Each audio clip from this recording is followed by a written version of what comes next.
गुरुमंत्र show में आपका स्वागत है। मैं हूं सरगम पंत। हमारे साथ देश के सबसे बड़े गुरु astro scientist GD Vashishtha ji हैं। आपका बहुत बहुत स्वागत है गुरुदेव। दाता खुशियां दे, सुख बख्शे प्रभु। आज के बदलते लाइफस्टाइल में हर व्यक्ति किसी न किसी बीमारी का शिकार है। ज्यादातर लोगों को अपनी प्रॉब्लम पता न होने की वजह से छोटी बीमारी भी बढ़ के गंभीर समस्या का रूप ले लेती है।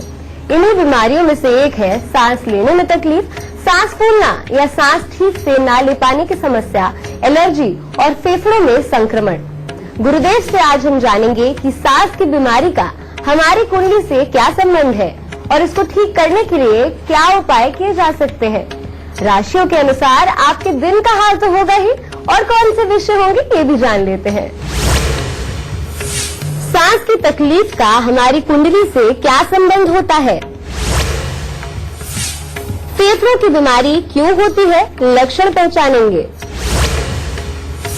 कुंडली के कौन से योग देते हैं टीबी और काली खांसी की बीमारी, कौन सा ग्रह शरीर को कर देता है पैरालाइज। शो की शुरुआत करने से पहले आपको याद दिला दें, फेसबुक पर गुरुमंत्र पेज को लाइक कीजिए और गुरुदेव से सीधा अपना सवाल कीजिए। आपके सवालों का जवाब जरूर मिलेगा। साथ ही टीवी स्क्रीन पर जो ईमेल आईडी फ्लैश हो रही है उस पर मेल कीजिए। आपको इस शो पर कॉलर बनने का मौका मिलेगा। और अगर आप गुरुदेव से संपर्क करना चाहते हैं तो स्क्रीन पर फ्लैश हो रहे नंबर पर फोन कीजिए। इससे ज्यादा तरीके आपको और कहाँ मिलेंगे। गुरुदेव पहला कॉलर ले, इससे पहले आपसे जानना चाहेंगे मेष, वृषभ और मिथुन राशि वालों का आज का दिन का हाल कैसा रहेगा। सबसे पहले बात करते हैं मेष राशि वालों की। मेष राशि वालों का आज दिन काफी उत्तम है। आज परिवार तथा मित्रों के साथ अच्छा समय व्यतीत होगा। कामकाज अच्छे स्तर का बना रहेगा। चुस्ती फुर्ती भी हर तरह से देखने को मिलेगी, परंतु खर्चे पे थोड़ी लगाम लगा करके रखें। ज्यादा खर्च हो गया तो टेंशन भी हो सकती है। वृषभ राशि, वृषभ राशि वाले अगर आज अपने स्वास्थ्य का थोड़ा ध्यान रख के चलते हैं तो दिन बहुत ही उत्तम। कामकाज में हर तरह की सफलता प्राप्त होगी। मन में नया जोश और चुस्ती फुर्ती वो भी बनी रहेगी और माता पिता की तरफ से भी अच्छा स्नेह प्राप्त होगा। मिथुन राशि, मिथुन राशि वालों के लिए भी दिन ठीक ठाक है। शिक्षा के क्षेत्र में मनवांछित सफलता प्राप्त होगी। कामकाज अच्छे स्तर के चलेंगे और स्वभाव में एक अच्छी गंभीरता देखने को मिलेगी, जिससे आप अच्छी इज्जत कमा सकते हैं। गुरुदेव, आज हम सांस की बीमारी के बारे में बात कर रहे हैं। मैंने कई लोग देखे हैं जो धूम्रपान नहीं करते, प्रदूषण से दूर रहते हैं, अच्छा लाइफस्टाइल जीते हैं, योग भी करते हैं, पर इन सभी चीजों के बावजूद भी उनको सांस लेने में तकलीफ होती है। ऐसे लोगों की कुंडली में क्या योग होते हैं जो इसके लिए जिम्मेदार है। बेटा, इस धरती पे चाहे इंसान कितना भी पढ़ जाए, कैसा भी डॉक्टर बन जाए, कुछ भी कर ले, अभी कुदरत को पढ़ना नहीं सीखा उसने। और जब तक हम कुदरत को नहीं पढ़ लेते और उसका आधार, उसका वजूद है क्या, जब तक हम ये नहीं जानते तब तक हम इंसान के सुख दुख, उसकी बीमारी, उसकी खुशी के बारे में कभी नहीं जान सकते। सिर्फ हालात के बलबूते एक अंदाजे लगा करके और उन्हीं को अपनी रिसर्च बताना, मेरा ख्याल ये ठीक नहीं है। जब भी किसी को सांस की तकलीफ होती है, आप देखो कि एक आदमी पूरी जिंदगी चेन स्मोकर होकर के भी उसको जिंदगी में कभी खांसी भी नहीं आती। ऐसे भी लोग हैं धरती पे। और कुछ ऐसे हैं कि जिनका अभी बचपन भी ढंग से शुरू नहीं हुआ, वो सांस की बीमारी से ग्रस्त है। तो बेटा, यहां पर ये सिगरेट और धुएं का मतलब कहां से हुआ। अगर हमारे अंदर कमी बैठी हुई है और वो कमी की अगर स्टार्टिंग हो गई है, तब बाहर का माहौल हमें इफेक्ट करता है। ये बात सच है कि तब धूल मिट्टी हो, धुआं हो, ये सब चीजें तब हमें असर करती है। लेकिन शुरुआत तो ये शुरुआत से ही होती है। और कब होती है ये मैं आपको बता सकता हूँ। योग का नाम सुना होगा, जिसे बोलते हैं गुरु चंडाल योग। गुरु चंडाल का मतलब क्या है, यानी कि बृहस्पति और राहु का इकट्ठा होना गुरु चंडाल योग बनाता है। और इन दोनों के बारे में बता दूं, जिस भी इंसान का बृहस्पति बहुत अच्छा होगा या अच्छा होगा, उस आदमी की श्वास प्रक्रिया बिल्कुल भी बाधित नहीं होती। और उस इंसान का सांस लेने का तरीका ऐसा होता है कि जब वो सांस लेता है तो वो पूरा पेट थक जाता है। अब श्वास के बारे में भी आपको मैं बता दूं कि बृहस्पति अच्छा हो तो पेट तक सांस जाता है, बृहस्पति कम अच्छा हो और अगर खराब हो तो इंसान ये छाती के पोर्शन तक श्वास लेता है, और जिसका बृहस्पति बहुत खराब होता है वो सिर्फ ये ऊपर वाला पोर्शन, जितनी कि दिल को हमें ऑक्सीजन चाहिए, सिर्फ इतनी श्वास लेता है। ये 3 तरह के श्वास होते हैं। और जब भी हमारी श्वास लेने की प्रक्रिया में कमी आएगी, तब श्वास की तकलीफ, ये फेफड़ों की दिक्कत, ये जुकाम, ये साइनस, ये सारी चीजें वहीं से पैदा होती हैं। क्योंकि ये जो जुकाम साइनस भी होता है, ये क्या है, कहते हैं सर्दी लग गई, सर्दी नहीं होती। जब भी आपका बायां स्वर ज्यादा चलता है, यानी कि लेफ्ट स्वर की नासिका ज्यादा चलती है, तो ये चीज हवा को ठंडा करती है, और वो ठंडक हमारे दिमाग के आसपास ज्यादा जमा होने के कारण यहां पर वो जुकाम का रूप ले लेती है। और जिन लोगों का दायां स्वर ज्यादा चलता है, उन लोगों को जिंदगी में कभी भी ये ज्यादा बड़ी तकलीफें आती, ना श्वास से संबंधित, ना जुकाम साइनस से संबंधित, ना फेफड़ों से संबंधित। एक सिंपल सी है। लेकिन ये होता कैसे है? ये बच्चों में आ कहां से जाता है, उनके शरीर में आता कहां से है? ये आता है हमारी पीढ़ियों से ही। कैसे? अगर गर्भावस्था के दौरान जो जच्चा है, अगर उसको जली हुई मिट्टी खाने की आदत पड़ जाए, या कई लोग कोयले खाते हैं, यानी कि कई जच्चा कोयले खाती हैं, समझ गए, और या फिर सरसों की छौंक, काली सरसों की छौंक वाली चीजें उनको ज्यादा अगर पसंद आती है, समझ गए, या इमली का बहुत ज्यादा अगर सेवन कर लिया जाए, तो तब बच्चे को श्वास की तकलीफ पैदा होती है। क्योंकि इमली है वो केतु है, जहां केतु है वहां राहु है। काली सरसों ये जो है, ये भी प्रॉपर पूरा राहु है। कोयला पूरी तरह से राहु का स्वरूप है। जली हुई मिट्टी में से हवा के अंश, बृहस्पति के अंश टोटली गायब होते हैं, यानी कि एक शुक्र और सूर्य की मिश्रित वस्तु बनती है, जो फिर राहु को जन्म देती है। क्योंकि जिस कुंडली के अंदर भी सूर्य और शुक्र का मेल हो, वहां राहु बहुत ही बुरा फल देने वाला होता है। ठीक है, तो हमें यहां पर यह ध्यान रखना पड़ेगा कि जिनके खानदान में श्वास की तकलीफ का वाकई में पहले से रोग चला आ रहा है, या टीबी पैरालाइज जैसा रोग चला आ रहा है, इन लोगों को खास तौर पे इनके यहां जब भी कोई घर में औरत गर्भवती होती है, तो उसको ज्यादा इमली खाने को नहीं देनी। उसको सरसों के छोक का लगा हुआ जो खाना है वो बिल्कुल नहीं देना। जली हुई मिट्टी ना वो खाए, और कोयले बिल्कुल ना खाए। अगर यहां से ये बचाव करके चलते हैं, और जब जच्चा यानी कि पेट में बच्चा होता है औरत के, उस वक्त से ही अगर एक नियम बना ले कि हफ्ते में एक बार कम केसर डाल के दूध उबाल के उसे ठंडा करके अगर वो पीते रहे, तो आने वाली पीढ़ी के अंदर जो भी बच्चा आएगा उसको कभी भी श्वास की तकलीफ लेके पैदा नहीं होगा। क्योंकि दूध यानी कि चंद्रमा, उसमें मिलाया हुआ केसर यानी कि बृहस्पति। जब भी चंद्र और बृहस्पति का मेल जच्चा सेवन करती है, तो राहु यानी कि जो बच्चे की पढ़ाई लिखाई में, उसके कामकाज में, उसके संस्कारों में जो बाधा पैदा कर सकता है, वो होता है राहु। तो उसको दूर करके ये अपना स्थान बनाएंगे। अपना स्थान बनाएंगे तो बच्चे के पास राहु फटकेगा भी नहीं। और अगर ये होगा नहीं, तो ना श्वास की तकलीफ हो, ना फेफड़ों में कभी कोई दिक्कत आए, ना पढ़ने लिखने ज्ञान अर्जित करने में कोई तकलीफ आए, ना ही संस्कारों में कोई तकलीफ आए। ये अपने आप अच्छा होता चला जाएगा। लेकिन अगर खराब राहु बैठ गया जन्म कुंडली में आके, कहने का मतलब वो उसके जब मां ने उसके लिए गर्भ धारण किया उसी वक्त से अगर इन चीजों की शुरुआत हो गई, तो ये सिर्फ यही तक नहीं, भविष्य के अंदर बहुत सारी तकलीफें दे देता है। पिता के घर की समृद्धि, उसके सुख लगभग खत्म जैसे है।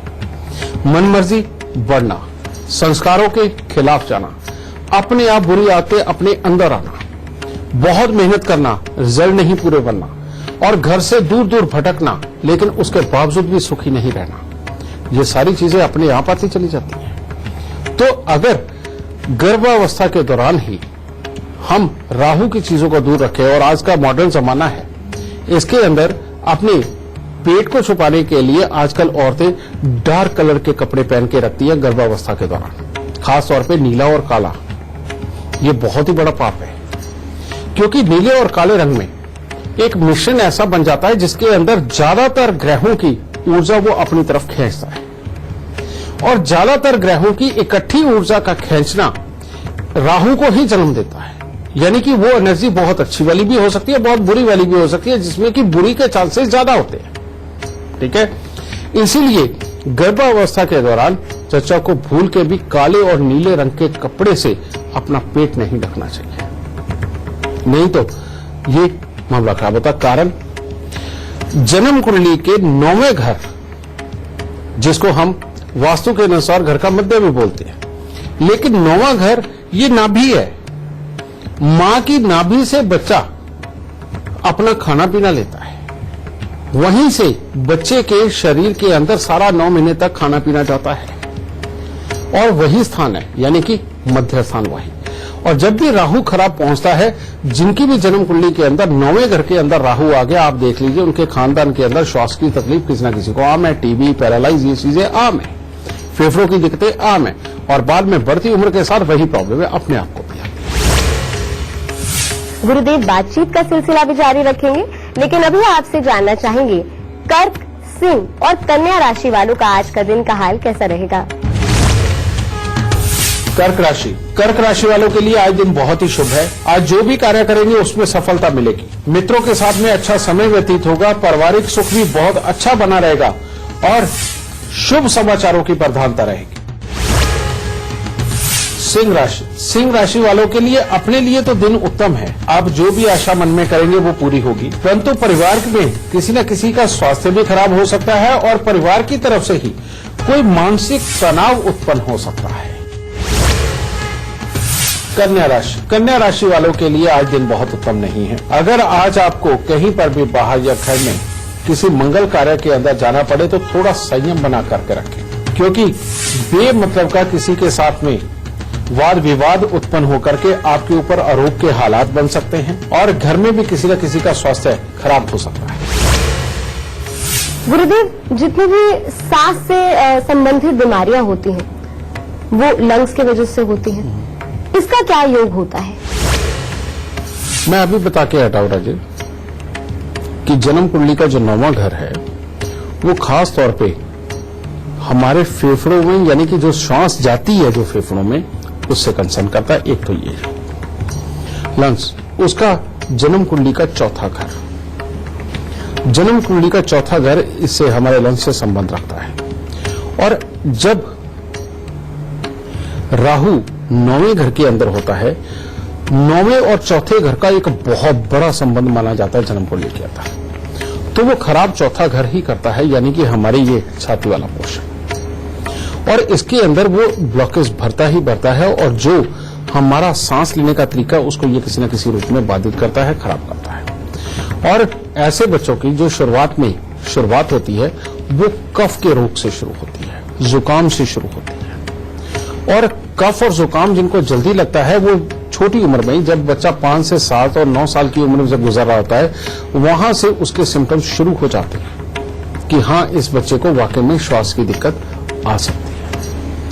और बहुत छोटेपन पे ऐसे बच्चों को दिक्कत आती है कि जब उनको खांसी वगैरह लगती है या जुकाम वगैरह लगता है तो उस वक्त में उनकी आवाज बदल जाती है, बहुत भारीपन पे खांसी की आवाज आती है, जिससे बच्चे स्वयं भी डरते हैं। इस तरह के हालात उत्पन्न होते हैं। और यही बृहस्पति और राहु का मेल हमारे लिए सबसे घातक बनता चला जाता है। और इसी के लिए बाद में इसको ठीक करना, आप चाहे दवाइयां खाएं, चाहे कोई एक्सरसाइज करें, उसका योग तब तक पूरी तरह से ठीक नहीं बैठ पाता जब तक आप एस्ट्रोलॉजिकल उपाय, यानी कि राहु को निकालने का उपाय नहीं कर देते। आपको एस्ट्रोलॉजिकल ये उपाय, यानी कि राहु को निकालने का उपाय तो करना ही है, साथ में आपको अपने वास्तु का ख्याल बहुत ज्यादा रखना है जब इस तरह की बीमारी हो। और वास्तु में आप ख्याल किस चीज का रख के चलेंगे? सबसे पहले अपने घर के अंदर बंद घड़ियां, खोटे सिक्के, खराब इलेक्ट्रॉनिक सामान, इनको आप घर से निकालिए। घड़ी आपकी कितनी भी महंगी हो, अगर वो बंद पड़ी हुई है तो वो राहु ही मानी जाएगी। आपको अगर कॉइन कलेक्शन का शौक है या किसी भी वजह से आपने कॉइन कलेक्शन करके ज्यादा रूप में रखे हुए हैं, उसके अंदर गिल्ट होता है बेटा, और जो वो गिल्ट होता है वो राहु ही होता है। उसकी ऊर्जा जितनी निकलेगी वो आपके नथनों से आपके अंदर जाएगी और वो फिर आपकी श्वास प्रक्रिया, खान पान के अंदर इमली से बना जितना भी खाना है वो नहीं खाना, सरसों की छोक लगा हुआ जो भी खाना है वो आपको बिल्कुल नहीं खाना। और मिक्स वेजिटेबल यानी कि बहुत सारी सब्जियां मिक्स करके खाना, ये भी एक तरह का राहु को ही जन्म देता है। और ज्यादा मसाला को तो हम बोलते ही राहु है। और खास तौर पे जिसके अंदर धनिया साबुत जो पिसा हुआ होता है, धनिया प्योर चीज बनती है चंद्र और राहु की, जिससे कि बुध खराब होता है, और बुध खराब हो बृहस्पति अपने आप खराब होता है। तो इसीलिए साबुत धनिया और सरसों काली ये सख्त दुश्मन है। मिक्स वेजिटेबल और ज्यादा गरम मसाला, इसका इस्तेमाल हमारे अपने आप ये श्वास की दिक्कत को बढ़ाता चला जाता है। इन चीजों का खास ध्यान रखना है।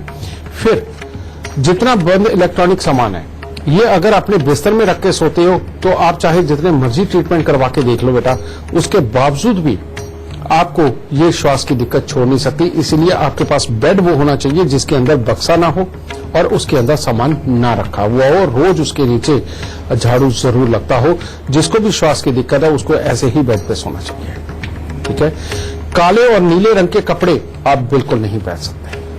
कोशिश करिए कि अंडरगारमेंट भी अगर पहनने हैं तो हो सके तो पीले रंग के अंडरगारमेंट उनको पहनने चाहिए जिनको श्वास की दिक्कत है। इस चीज का खास ध्यान रखें।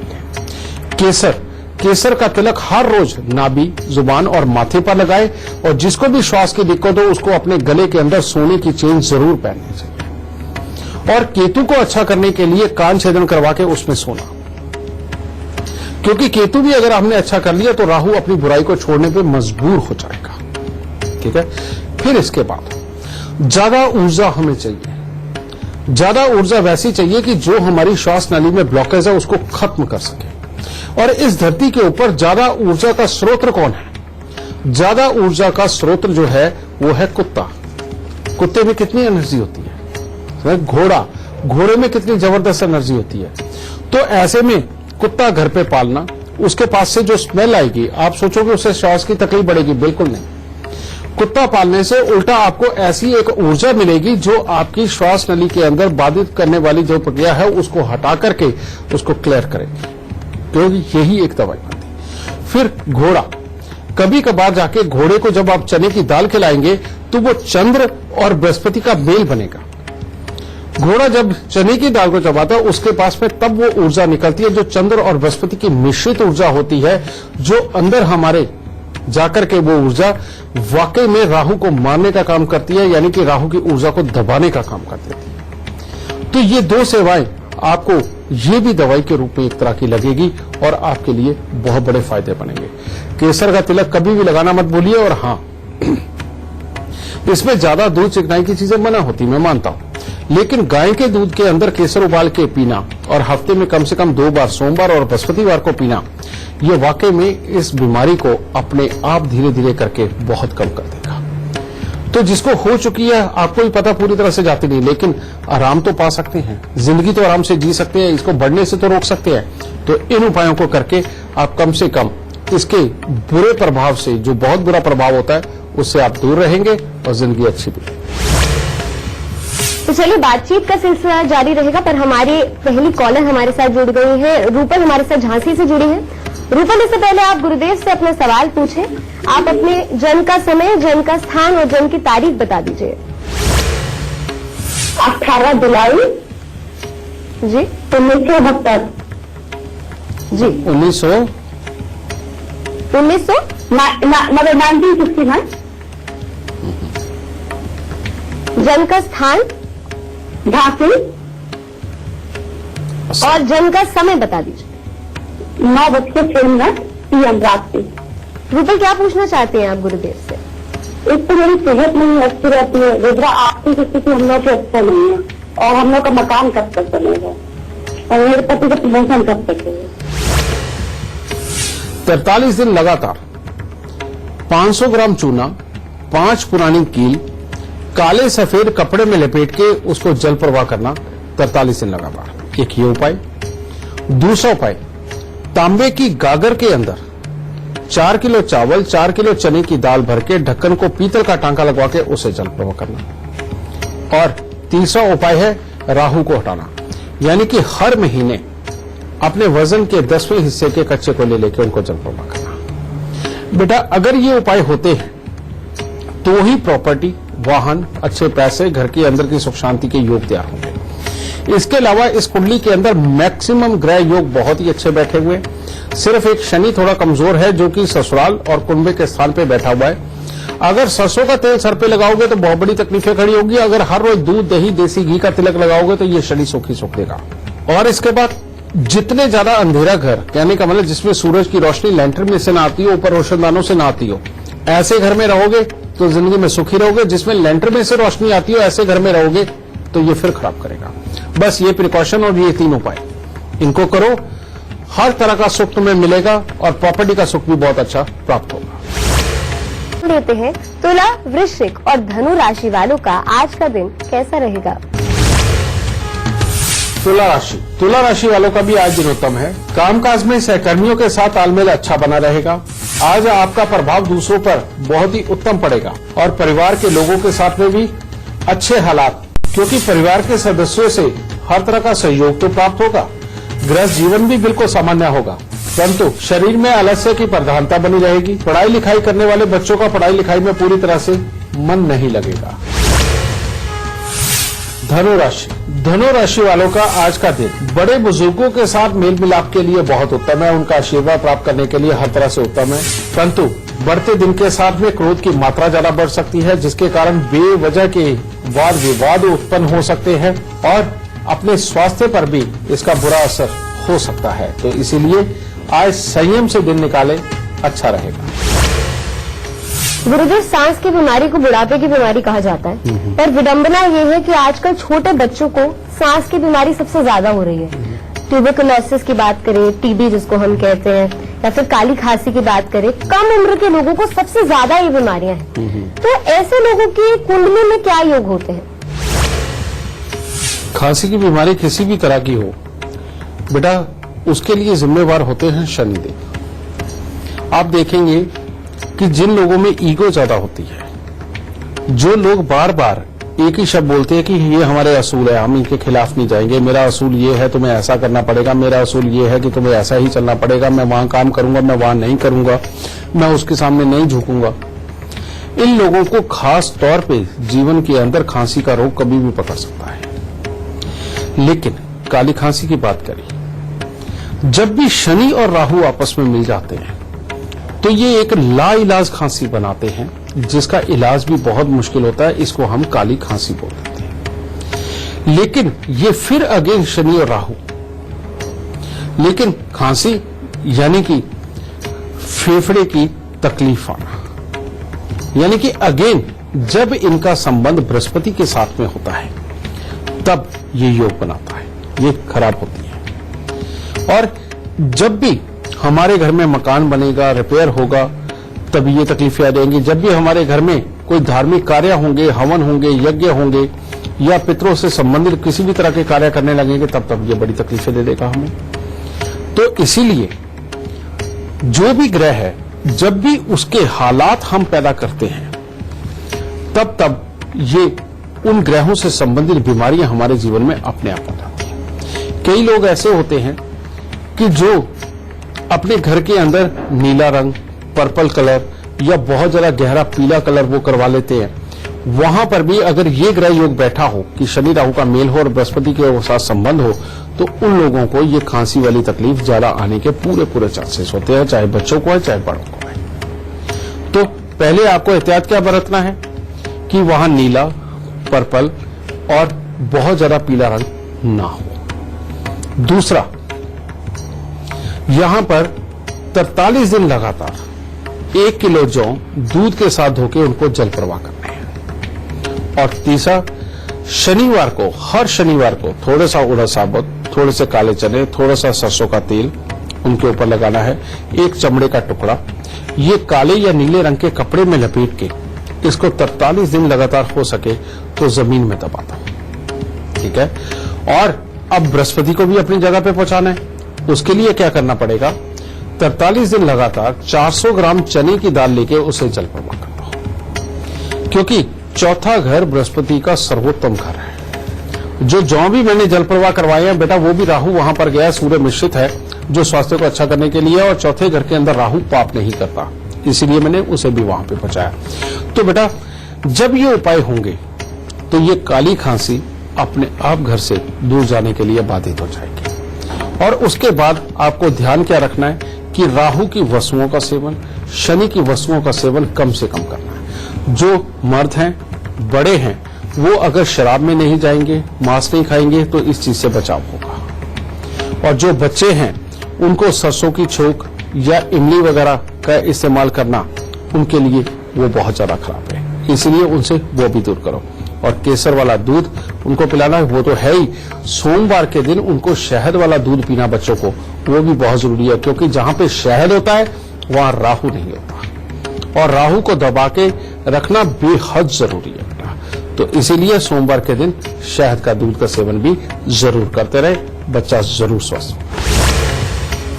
गुरुजी, अक्सर लोगों को पैरालिसिस हो जाता है, उनका शरीर का एक हिस्सा चलना बंद हो जाता है, और मैंने देखा अक्सर ऐसे लोगों का जीवन एकदम बदतर हो जाता है, बेजान सा हो जाता है। तो ऐसे लोगों की कुंडली में क्या योग होता है? जब भी जन्म कुंडली के अंदर बृहस्पति और राहु का संबंध बन जाए और केतु बहुत ज्यादा खराब की स्थिति में हो, तो ऐसे लोग बहुत जल्दी टेंशन लेने वाला मानसिकता रखते हैं। और जब इंसान टेंशन लेने वाली मानसिकता रखता है तो वो टेंशन देने वाला भी होता है। और ऐसी अवस्था के अंदर इंसान किसी ऐसी जगह पे काम करता हुआ हो जहां पर धुएं का उत्सर्जन बहुत ज्यादा होता है, यानी कि पोल्यूशन किसी भी रूप में अगर ज्यादा निकलता है, तो ये योग बहुत बड़ा और कहर बन के टूटता है। तो ऐसे लोगों को खास तौर पे अपने जीवन के अंदर, जिनका कि जन्म कुंडली के अंदर बृहस्पति राहु इकट्ठा हो, या राहु 9वें घर के अंदर बैठा हुआ हो, या राहु 7वें घर के अंदर बैठा हुआ हो, या राहु 12वें घर के अंदर बैठा हुआ हो, ऐसे लोगों को खास तौर पे अपना बहुत ख्याल रखना पड़ता है। और इवन राहु का 11वें स्थान पर होना भी कई बार फेस का पैरालाइज देखा जाता है। ठीक है, अब ऐसी अवस्था के अंदर राहु को जब तक आप घर से नहीं निकालते तब तक ये पैरालाइज का ठीक होना ये संभव नहीं हो पाता। इसका एक आपको एग्जांपल देता हूं। जो मेरे बड़े गुरुजी रहे, उनका नाम था श्री जसवंत राय जी। उनकी भी जन्म कुंडली के अंदर राहु का 9वें स्थान का मिश्रण था। तो वो ऐसे ही बैठे हुए लोगों की कुंडली देख रहे होते थे, अचानक उनको पैरालिटिक अटैक आता था। उनको कार में डाल के लेके जाते थे, तो फिलौर से होते हुए जाना होता था, और लुधियाना एक हॉस्पिटल है बहुत बड़ा सीएमसी, उसके ऊपर जाते थे, वहां जाते थे अपना इलाज कराने के लिए। तो जब वो फिलौर से गुजरने लगते थे तो वहां पर वो रुकवाते थे जबरदस्ती गाड़ी, और वहां शराब के ठेके होते थे, तो वो कहते थे भाग के एक शराब की बोतल पकड़ लो।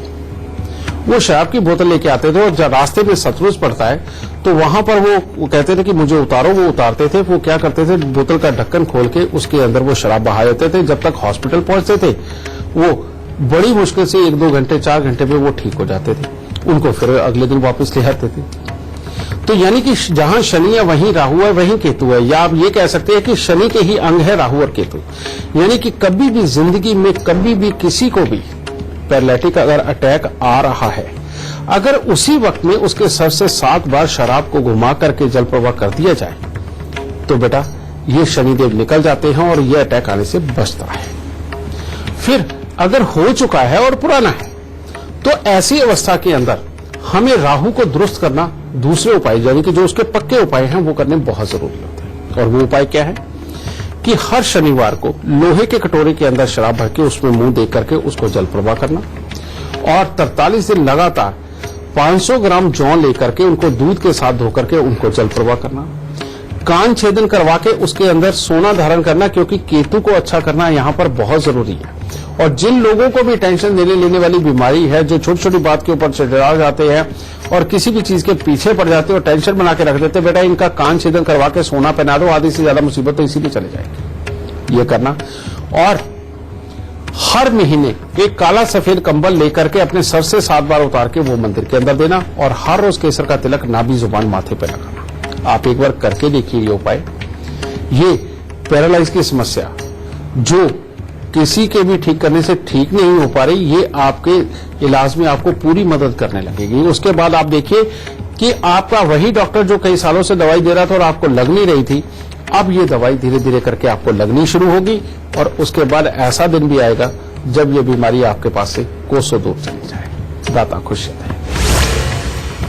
गुरुदेव बातचीत का सिलसिला भी जारी रखेंगे, लेकिन अभी आपसे जानना चाहेंगे मकर, कुंभ और मीन राशि वालों का आज का दिन का हाल कैसा रहेगा।